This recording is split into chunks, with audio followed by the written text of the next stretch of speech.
ದೆಹಲಿಯಲ್ಲಿ ಕೈ ಪಡೆ ತನ್ನ ಯುದ್ಧ ಅಂದರೆ ಕೇಂದ್ರದ ವಿರುದ್ಧ ಒಂದು ಯುದ್ಧವನ್ನೇ ಸಾರಿದೆ.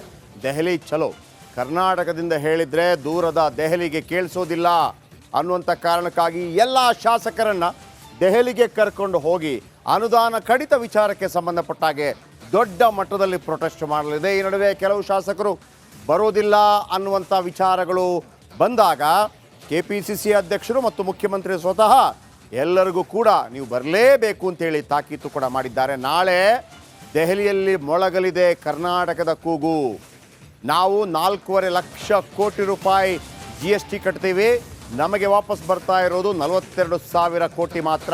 ಸೊ ಹಾಗಿರುವಾಗ ನಮಗೆ ಈ ಬಾರಿ ಅಂದರೆ 4.7%ಗಳ ಪೈಕಿ ವಾಪಸ್ ಏನು ಬರ್ತಾ ಇತ್ತು, ಅದರಲ್ಲಿ 1.1% ಕಡಿಮೆಯಾಗಿ ಈಗ ನಮಗೆ ಬರ್ತಾ ಇರೋದು 3.6% ಮಾತ್ರ. ನಾವು ಕೊಟ್ಟಂಥ GSTಯಲ್ಲಿ ಆ 1.1% ಅಂದರೆ ನಮಗೆ 1,80,000 ಕೋಟಿ ರೂಪಾಯಿ. 14ನೇ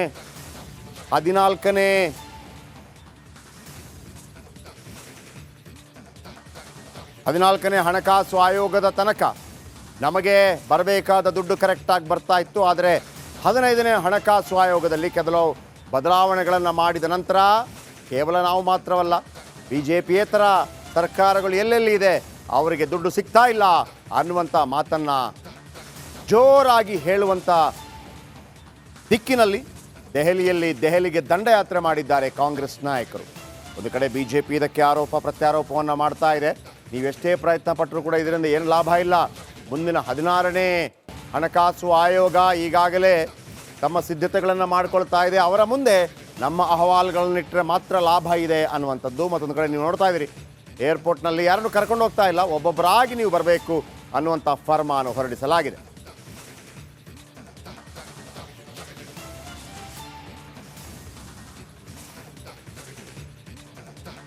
ರಿಪಬ್ಲಿಕ್ ಕನ್ನಡ ದೆಹಲಿಯ ಕಾಂಗ್ರೆಸ್ನ ಪ್ರತಿಭಟನೆಯ ನಾಳಿನ ಕಾರ್ಯತಂತ್ರದ ಈ ರಾಜ್ಯ ಕಾಂಗ್ರೆಸ್ನ ದೆಹಲಿ ಪರೇಡ್ನ ಇಂಚಿಂಚು ಮಾಹಿತಿಯನ್ನ ನಿಮ್ಮ ಮುಂದೆ ಇಡ್ತಾ ಇದೆ. ರಿಪಬ್ಲಿಕ್ ಕನ್ನಡದಲ್ಲಿ ಅತಿ ದೊಡ್ಡ ಪೊಲಿಟಿಕಲ್ ನ್ಯೂಸ್. ನಾಳೆಯ ಪ್ರತಿಭಟನೆ ಯಶಸ್ಸಿಗೆ ಕಾಂಗ್ರೆಸ್ ಹರಸಾಹಸ ಮಾಡ್ತಾ ಇದೆ. ಪ್ರತಿಭಟನೆಗೆ ಕೈ ಕೊಡ್ತಾರೆ ಕಾಂಗ್ರೆಸ್ನ ಶಾಸಕರು. ಇಷ್ಟೆಲ್ಲ ನಾವು ಕೇಂದ್ರದ ವಿರುದ್ಧ ತೆರಿಗೆ ವಿಚಾರವಾಗಿ ನಮ್ಮ ಧ್ವನಿಯನ್ನ ಮೊಳಗಿಸ್ತಾ ಇದ್ದೀವಿ. ನಮ್ಮ ಶಾಸಕರೇ ನಮಗೆ ಕೈ ಕೊಡ್ತಾರಾ ಅನ್ನುವ ಭಯ DCM DK ಶಿವಕುಮಾರ್ ಅವರನ್ನ ಕಾಡ್ತಾ ಇದೆ. ಹೀಗಾಗಿ ಪ್ರತಿಯೊಬ್ಬ ಶಾಸಕರಿಗೂ ಕೂಡ DK ಶಿವಕುಮಾರ್ ಅವರು ಪರ್ಸನಲ್ ಆಗಿ ಕಾಲ್ ಮಾಡ್ತಾ ಇದ್ದಾರೆ. ದೆಹಲಿ ಚಲೋಗೆ ಕಡ್ಡಾಯವಾಗಿ ನೀವು ಬರಲೇಬೇಕು, ನಿಮ್ಮದೇ ಖರ್ಚಿನಲ್ಲಿ ಬರಲೇಬೇಕು ಅಂತೇಳಿ ಸೂಚನೆಯನ್ನ ಕೊಡ್ತಿದ್ದಾರೆ. ಯಾವುದೇ ಕಾರಣಕ್ಕೂ ಕೂಡ ಗೈರಾಗಬಾರ್ದು ಅಂಥೇಳಿ DK ಶಿವಕುಮಾರ್ ಆದೇಶವನ್ನು ಹೊರಡಿಸಿದ್ದಾರೆ ಎಲ್ಲ ಶಾಸಕರಿಗೂ. ಸಚಿವರ ಹೆಗಲಿಗೆ ಕಾಂಗ್ರೆಸ್ಗೆ ಕೈ ಕೊಡ್ತಾರ ಶಾಸಕರು. ನೋಡಿ, ಸಚಿವರಿಗೆ ಜವಾಬ್ದಾರಿಯನ್ನು ಕೊಟ್ಟಿದ್ದಾರೆ, ಕಾಂಗ್ರೆಸ್ಗೆ ಕೈ ಕೊಡ್ತಾರ ಶಾಸಕರು ಅನ್ನೋದು ಈಗ ಬಹಳ ಆತಂಕ ಕಾಂಗ್ರೆಸ್ನ ರಾಜ್ಯ ನಾಯಕರುಗಳಿಗೆ. ಅದರಲ್ಲೂ DK ಶಿವಕುಮಾರ್ ಆದಿಯಾಗಿ ಈ ಪ್ರತಿಭಟನೆಯ ರೂಪುರೇಷೆಯನ್ನು ತಯಾರು ಮಾಡಿದಂಥ ಸಿದ್ದರಾಮಯ್ಯನವರ ಆದಿಯಾಗಿ ನಮಗೆ ಅಂತ ಅನ್ನೋ ರೀತಿಯಲ್ಲಿ ಕೂಡ ಹೋರಾಟ ಮಾಡುವಂಥದ್ದು. ನಮ್ಮ ತೆರಿಗೆ ನಾವು ಕೇಳೋದು ಬೇರೆ ಏನಲ್ಲ, ನಮ್ಮ ತೆರಿಗೆ ಅದರಲ್ಲಿ ನಾವು ಕೇಳ್ತಾ ಇರೋದು. ಕಾನೂನು ಹೋರಾಟದಲ್ಲಿ ಅವಕಾಶ ಇದೆಯಾ ನಿಮ್ಮ ಪ್ರಕಾರ? ಯಾಕೆ ಹೋಗೋದಿಲ್ಲ? ಸರ್ವೋಚ್ಚ ನ್ಯಾಯಾಲಯಕ್ಕೆ ಈ ಥರ ತಾರತಮ್ಯದಾಗಲೂ ಕೂಡ ಮಾಡೋದಕ್ಕೆ ಅವಕಾಶ ಇದೆ. ಈ ನಾಳೆ ಪ್ರತಿಭಟನೆ ಬಳಿಕ ಒಂದು ಚಿಂತನೆ ನಡೆಸ್ತೀರಾ? ಖಂಡಿತ ಆಗುತ್ತೆ. ಇದೇನು ತಮಾಷೆಗೆ ಬಂದು ಹೋಗ್ತಾ ಇಲ್ಲ, ನಾವು ಇದು ಸೀರಿಯಸ್ ಆಗಿ ಮಾಡಿರ್ತಕ್ಕಂಥದ್ದು. ನಾಳೆ ಪ್ರತಿಭಟನೆ ಹೇಳಿದ್ರಲ್ಲ, ಬರ ಬಂದು ಇಷ್ಟು ದಿವಸ ಆಯಿತು, ಬರ ಪರಿಹಾರಕ್ಕೆ ಕೇಳೋದಕ್ಕೆ ಮುಖ್ಯಮಂತ್ರಿ ಬಂದರು, ಮಂತ್ರಿಗಳು ಬಂದರು, ಅಧಿಕಾರಿಗಳು ಬಂದರು, ಇವರು ಅಧಿಕಾರಿಗಳು ಬಂದು ಎನ್ಕ್ವೈರಿ ಮಾಡ್ಕೊಂಡು ಹೋದರು. ಇಷ್ಟೆಲ್ಲ ಆಯ್ತಲ್ಲ, ನಾವು ಬರ ಪರಿಹಾರ ಕೇಳೋದು ರಾಜಕೀಯನ ಏನು ಸ್ಟಂಟ? ನಾಳೆ BJP ಕೆಲವು ಶಾಸಕರು ನಾವು ಭಿಕ್ಷೆ ಬಿಡ್ತೀವಿ, ಬರ ಪರಿಹಾರ ಕೇಳ್ತಕ್ಕಂಥದ್ದು ಭಿಕ್ಷೆನ? ಕರ್ನಾಟಕದ ಜನರಿಗೆ ಅವಮಾನ ಮಾಡ್ತಾ ಇದ್ದೀರಿ, ನಾಚಿಗೆ ಬರಬೇಕು ಸರ್. BJP ಅವರು ಕೂಡ ನಾಳೆ ಪ್ರತಿಭಟನೆ ಮಾಡ್ತಾ ಇರುವಂಥದ್ದು. ಎಸ್, ನಮ್ಮ ಪೊಲಿಟಿಕಲ್ ಬ್ಯೂರೋ ಹೆಡ್ ವಿಜಯ್ ದೆಹಲಿಯಿಂದ ನೇರ ಸಂಪರ್ಕದಲ್ಲಿದ್ದಾರೆ. ವಿಜಯ್, ನನ್ನ ಧ್ವನಿ ಕೇಳಿಸ್ತಾ ಇದೆ ಅಂತ ಅಂದ್ಕೊಂಡಿದ್ದೀನಿ.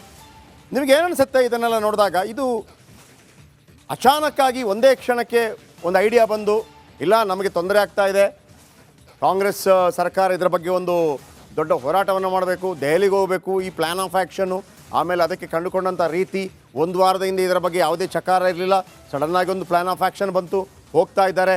ಒಂದು ರೀತಿಯಲ್ಲಿ ರಾಜ್ಯ ಬಿ ಜೆ ಪಿ ಕೂಡ ಒಂದು ರೀತಿಯಲ್ಲಿ ಗಲಿಬಿಲಿಗೊಂಡಿದೆ. ಯಾಕಂದರೆ ಮತ್ತೊಂದು ಕಡೆ ಅವರು ರಾಮ ಮಂದಿರ, ರಾಷ್ಟ್ರೀಯವಾದ ಹಿಂದುತ್ವದ ಬಗ್ಗೆ ಮುಂದೆ ಲೋಕಸಭಾ ಚುನಾವಣೆಗೆ ಅಣಿಯಾಗ್ತಾ ಇರುವಂಥ ಸಂದರ್ಭದಲ್ಲಿ 3 ತಿಂಗಳ ಅವಧಿಯಲ್ಲಿ ಈ ವಿಚಾರವನ್ನು, ಅಂದರೆ ಪ್ರಾದೇಶಿಕವಾದ ವಿಚಾರವನ್ನು ದೊಡ್ಡ ಮಟ್ಟದಲ್ಲಿ ತೆಗೆದುಕೊಂಡು ಹೋಗ್ತಾ ಇರುವಂಥದ್ದು. ಅನೇಕ ನಾಯಕರನ್ನು ಮಾತಾಡಿಸಿದಾಗ ನಿಮಗೆ ಏನು ಅನ್ನಿಸ್ತು? ಇದು ಮೊದಲೇ ಒಂದು ರೀತಿಯಲ್ಲಿ ಇದೇ ಥರ ನಾವು ಲೋಕಸಭಾ ಚುನಾವಣೆಗೆ ಒಂದು ಸಬ್ಜೆಕ್ಟ್ ಇಟ್ಕೊಂಡು ಹೋಗಬೇಕು, ಇದರಲ್ಲಿ ಸಕ್ಸಸ್ ಆಗುತ್ತೆ, ಸಕ್ಸಸ್ ಆಗದೇ ಇದ್ದರೂ ಕೂಡ ಒಂದು ಮೆಸೇಜ್ ಪಾಸ್ ಆಗುತ್ತೆ. ಏನು ನಡೀತಾ ಇದೆ ಕಾಂಗ್ರೆಸ್ ಪಾಳೆಯದಲ್ಲಿ?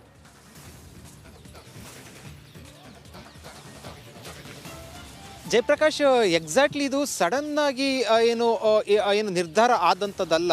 ಒಂದು, ನಾನು ದೆಹಲಿಗೆ ಬಂದ ನಂತರ ಕಾಂಗ್ರೆಸ್ ನಾಯಕರನ್ನ, ಬಿಜೆಪಿ ನಾಯಕರನ್ನ, ಸಚಿವರುಗಳನ್ನ, ಕೇಂದ್ರದ ಸಚಿವರುಗಳನ್ನ ಮತ್ತು ರಾಜ್ಯ ಅನೇಕ ಸಚಿವರುಗಳನ್ನ ಮಾತನಾಡಿಸಿದಂಥ ಸಂದರ್ಭದಲ್ಲಿ ಒಂದಷ್ಟು ವಿಚಾರಗಳು ನನಗೆ ಗೊತ್ತಾಗಿರುವಂಥದ್ದು ರಾಜಕೀಯವಾಗಿ. ಅಂದರೆ ಲೋಕಸಭಾ ಚುನಾವಣೆ ಹಿನ್ನೆಲೆಯಲ್ಲಿ ಯಾರು ಏನೇ ಹೇಳಿದ್ರು ಕೂಡ, ಅಂದರೆ ಕಾಂಗ್ರೆಸ್ ಇದು ಪಕ್ಷಾತೀತವಾಗಿ ಬೆಂಬಲ ಕೊಡಬೇಕು, ಇದರಲ್ಲಿ ಯಾವುದು ಕೂಡ ರಾಜಕೀಯ ಇಲ್ಲ ಅಂತಂದ್ರೂ ಕೂಡ ಖಂಡಿತವಾಗ್ಲೂ ಕೂಡ ರಾಜಕೀಯ ಒಂದು ಅಜೆಂಡಾ. ಅದರ ಜೊತೆಗೆ ಬಿಜೆಪಿ ಇದು ನಮಗೆ ಇದರಿಂದ ಏನು ಕೂಡ ಎಫೆಕ್ಟ್ ಆಗೋದಿಲ್ಲ, ಇವರು ಕಾಂಗ್ರೆಸ್ನ ರಾಜಕೀಯ ಮಾಡ್ಕೊಂಡು ಹೋದ್ರು ಕೂಡ ಇದನ್ನು ಜನ ನೋಡ್ತಾರೆ ಅಂತ ಹೇಳಿದ್ರು ಕೂಡ ಬಿಜೆಪಿ ಕೂಡ ಒಂದು ರೀತಿಯಲ್ಲಿ ಆತಂಕ ಇರುವಂಥದ್ದು. ಒಂದೊಂದು ಬಹಳ ಸ್ಪಷ್ಟ. ರಾಮ ಮಂದಿರ ವಿಚಾರ, ಅಂದರೆ ರಾಮ ಮಂದಿರ ಉದ್ಘಾಟನೆ ಆದ ಬಳಿಕ ಒಂದಷ್ಟು ಚರ್ಚೆಗಳದು.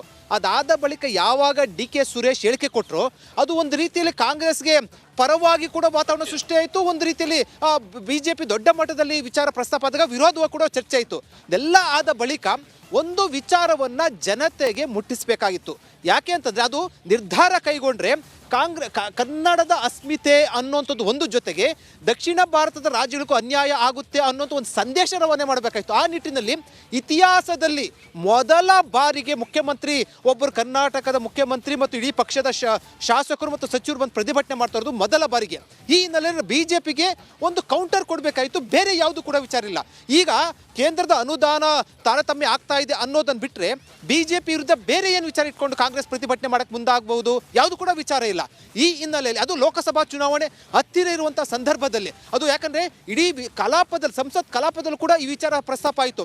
ರಾಷ್ಟ್ರ ಮಟ್ಟದಲ್ಲಿ, ಕೇವಲ ರಾಷ್ಟ್ರ ಮಟ್ಟದಲ್ಲಿ ಅಂದರೆ ಸಿದ್ದರಾಮಯ್ಯ ಕಾಂಗ್ರೆಸ್ ಸರ್ಕಾರ ಪ್ರತಿಭಟನೆ ಮಾಡ್ತಿರುವಂಥ ವಿಚಾರ ರಾಷ್ಟ್ರ ಮಟ್ಟದಲ್ಲಿ ಸುದ್ದಿಗೆ ಗ್ರಾಸ ಆಗಿರುವಂಥದ್ದು, ಚರ್ಚೆ ವಿಚಾರ ಆಗಿರುವಂಥದ್ದು. ಖುದ್ದು ಕೇಂದ್ರದ ಎಲ್ಲ ಸಚಿವರುಗಳು ಕೂಡ ಈ ವಿಚಾರ ಪ್ರಸ್ತಾಪ ಆಗಿರುವಂಥದ್ದು. ಅಂದರೆ ರಾಜಕೀಯವಾಗಿ ಬಿಜೆಪಿಗೆ ಒಂದು ಕೌಂಟರ್ ಕೊಡುವಂಥದ್ದು. ಜೊತೆಗೆ ಒಂದಷ್ಟು ವಿಚಾರ, ಅಂದರೆ ಅನುದಾನ ತಾರತಮ್ಯ ಸಂಬಂಧಪಟ್ಟಂತೆ ಅಂಕಿಅಂಶಗಳನ್ನ ಬಿಡುಗಡೆ ಮಾಡಿದ್ರೂ ಕೂಡ ಅದರ ಸಂಬಂಧಪಟ್ಟ ಬಿಜೆಪಿ ಕೂಡ ಅಂಕಿಅಂಶ ಬಿಡುಗಡೆ ಮಾಡಿದೆ.